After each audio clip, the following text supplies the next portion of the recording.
13வது தீர்மானமாக இருப்பது 1986ஆம் ஆண்டு 4ஆம் இலக்க ஜனாதிபதியினுடைய உரித்துக்கள் நீக்கல் சட்டமூலத்தை பாராளுமன்ற அங்கீகாரத்துக்காக சமர்ப்பித்தல்.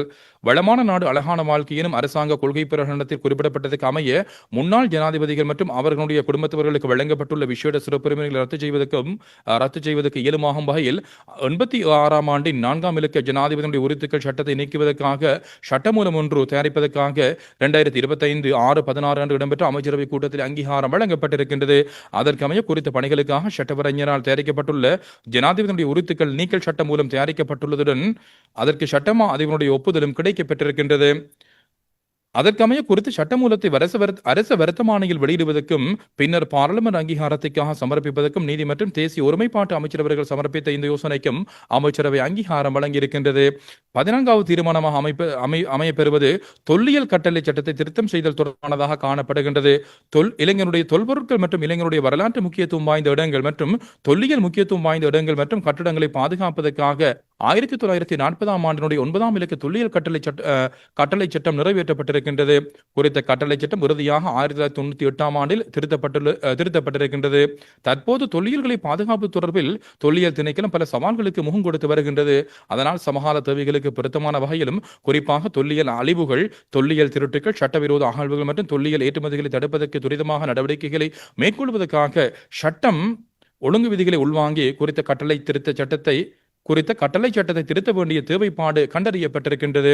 அதற்கமே அத்துறைசார் கல்வியலாளர்கள், தொல்லியலாளர்கள், தொல்லியல் உத்தியோகத்தர்கள் மற்றும் சமூக செயற்பாளர்களுக்கு செயலமர்வுகள் மற்றும் கலந்துரையாடல்கள் நடத்தி இனங்காணப்பட்டுள்ள திருத்தங்களை உட்சேர்த்து 1940ஆம் ஆண்டினுடைய 9ஆம் இலக்க தொல்லியல் கட்டளை சட்டத்தை திருத்தம் செய்வதற்கு இயலுமாகும் வகையில் சட்டமூலம் ஒன்றை தயாரிப்பதற்காக சட்ட வரைஞருக்கு ஆலோசனை வழங்குவதற்காக புத்த சாசன, சமய மற்றும் கலாசார விவகார அமைச்சரவர்கள் சமர்ப்பித்த இந்த யோசனைக்கும் அமைச்சரவை அங்கீகாரம் வழங்கியிருக்கின்றது. அடுத்து 1973ஆம் ஆண்டின் 25ஆம் இலக்க விளையாட்டு சட்டத்தினுடைய 31ஆம் பிரிவுடன் சேர்த்து வாசிக்கப்பட வேண்டிய 41ஆம் பிரிவின் கீழ் தயாரிக்கப்பட்டுள்ள கட்டளைகளை பாராளுமன்ற அங்கீகாரத்துக்கு சமர்ப்பித்தல் தொடர்பானதாக காணப்படுகின்றது.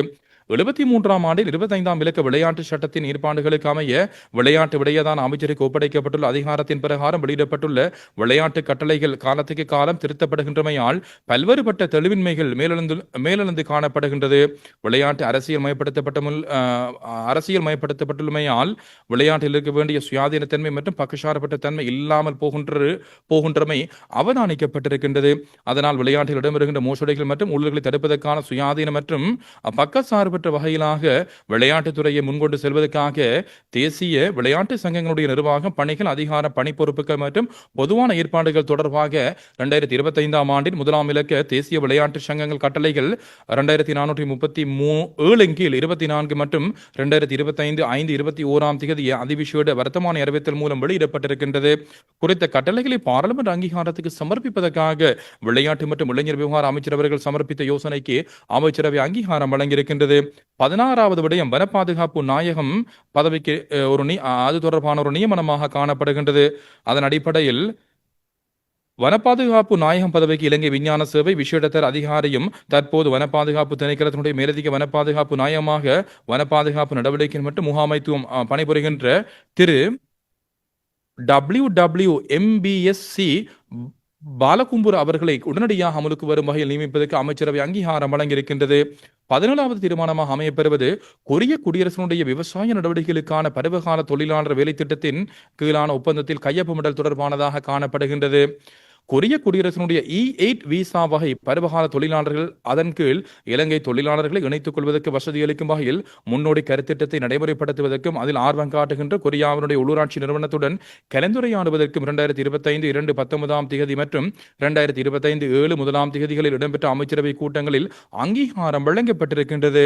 அதற்கமைய கொரியாவினுடைய போஷோங் உள்ளூராட்சி நிறுவனத்துடன் இடம்பெற்ற கலந்துரையாடலின் பெறுபேறாக இலங்கையில் பருவகால தொழிலாளர்களை ஆட்சேர்ப்பு செய்வதற்கும் மற்றும் அதற்கான புரிந்துணர்வு ஒப்பந்தத்தை மேற்கொள்வதற்கும் உடன்பாடு எட்டப்பட்டிருக்கின்றது. உத்தேச புரிந்துணர்வு ஒப்பந்தத்தின் ஊடாக இளைஞருடைய பருவகால தொழிலாளர் வேலைத்திட்டத்தின் கீழ் குறுகிய காலம் உயர்ந்தபட்சம் 8 மாதங்கள் வரை போஷோங் பிராந்தியத்தில் விவசாய கிராமங்களில் பணியாற்றி வருமானத்தை ஈட்டிக் கொள்வதற்காகவும் எமது நாட்டுக்கு வெளிநாட்டு செலாவணி ஈட்டுவதற்கும் வாய்ப்பு கிடைத்துள்ளது. அதற்கமை உத்தேச புரிந்துணர்வு ஒப்பந்தத்தில் போஷோங் உள்ளூராட்சி நிறுவனத்துடன் கையொப்பமிடுவதற்காக வெளிவகார வெளிநாட்டு வேலைவாய்ப்பு மற்றும் சுற்றுலாத்துறை அமைச்சரவர்கள் சமர்ப்பித்த இந்த யோசனைக்கும் அமைச்சரவை அங்கீகாரம் வழங்கியிருக்கின்றது. இவைதான் என்பவைதான் அமைச்சரவை முடிவுகளாக காணப்படுகின்றது. ஊடகவியலாளர்கள் அமைச்சரவை பேச்சாளரிடம் பல கேள்விகளை தொடுத்திருந்தார்கள். நாங்கள் அதனையும் சுருக்கமான முறையிலே பார்க்கலாம். ஜனாதிபதியினுடைய உரித்துக்கள் நீக்குவது தொடர்பான சட்டம் தொடர்பில் இதன்போது வினவப்பட்டது.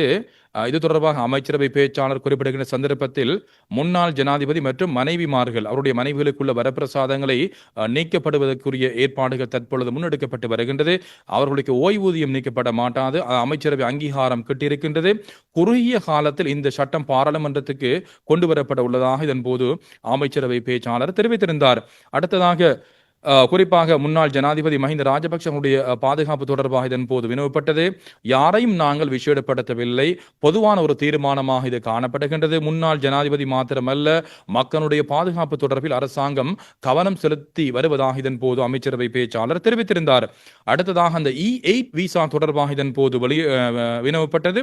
E8 விசா குறிப்பாக இது தொடர்பிலே வெளிநாட்டு வேலைவாய்ப்பு பணி அதிகாரிகள் அசமந்த போக்கிலே செயற்படுவதாக இதன் போது ஒரு ஊடகவியலாளர் குறிப்பிட்டிருந்தார்.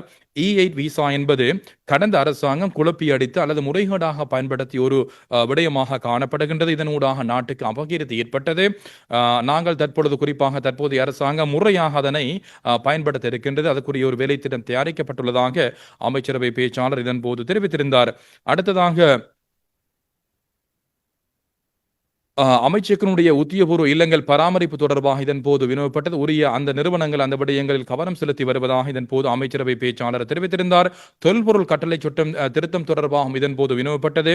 விசேட ஜனாதிபதி செயலணி கடந்த காலங்களில் நியமிக்கப்பட்டிருக்கின்றது. ஆனால் தற்பொழுது அந்த விசேட ஜனாதிபதி செயலணி நியமிக்கப்படவில்லை.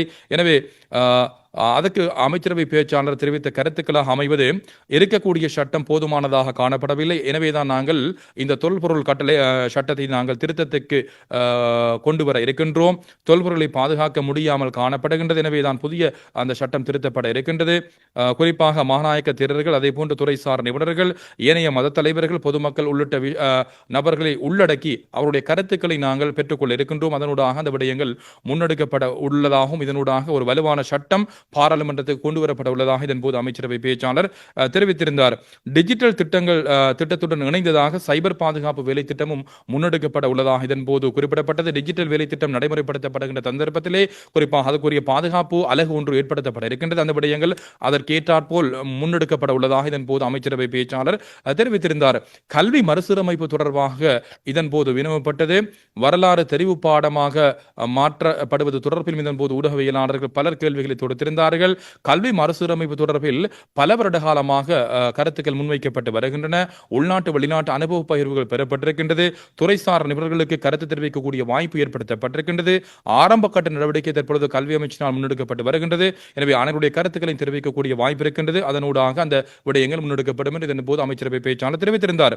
அடுத்ததாக 1 தொடக்கம் 6 வகுப்புகளுக்கு தான் முதலில் இது நடைமுறைப்படுத்தப்பட உள்ளதாக இதன் போது அமைச்சரவை பேச்சாளர் தெரிவித்திருந்தார். மொழி, கணிதம், தொழில்நுட்ப அறிவு போன்ற பாடங்கள் மிக முக்கியமானது.